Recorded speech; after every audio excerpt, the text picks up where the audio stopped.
You want to paint something and your brain is like, I got nothing. That is me. Well, my friend Samantha has this whole book about how you can just draw stuff that's like regular stuff. And so I looked at my breakfast and I was like, I'm gonna draw that. Because I wanna be able to make stuff whenever I feel inspired, I actually keep a travel set in the living room so that I can make art wherever I want. Sam's book is really about helping you identify things in your world that you can recreate in art. The book is called Draw Your Adventures, and currently my adventure is breakfast. It can be that simple. I was gonna go straight in with pen and then I chickened out and I got a pencil. And I started with my yogurt bowl because I was really hungry and I wanted to eat that yogurt bowl. So I'm not that great at drawing.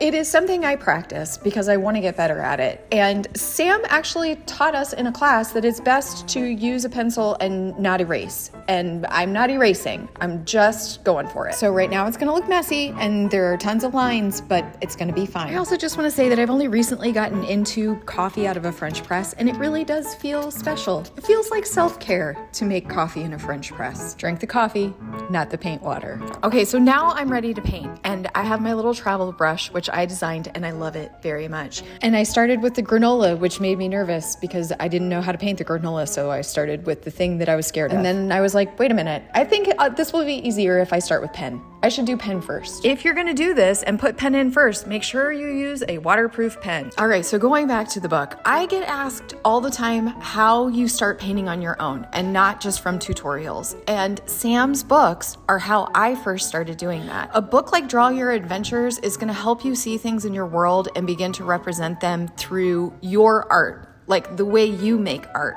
And you're like, well, I can't draw a stick figure. Well, not with that attitude, you can't. You have to practice. And this book gives you permission to just pick something. Just pick something simple and try to get some version of that thing onto the page. I do think adding shadows makes anything look fancy, even my bowl of granola. And then I was like, well, it needs a background. Even though there is no yellow in my kitchen, I still did it. When you make art, you have permission to make things however you want them. And the more you do it, the better you're gonna get at it. And then one day you'll go, well, wait a minute, I think this might be my style. And then when you run out of coffee, you'll know that you're done. And you'll have a really cool page that documents a little moment in your life. That's what Drawing Your Adventures is all about.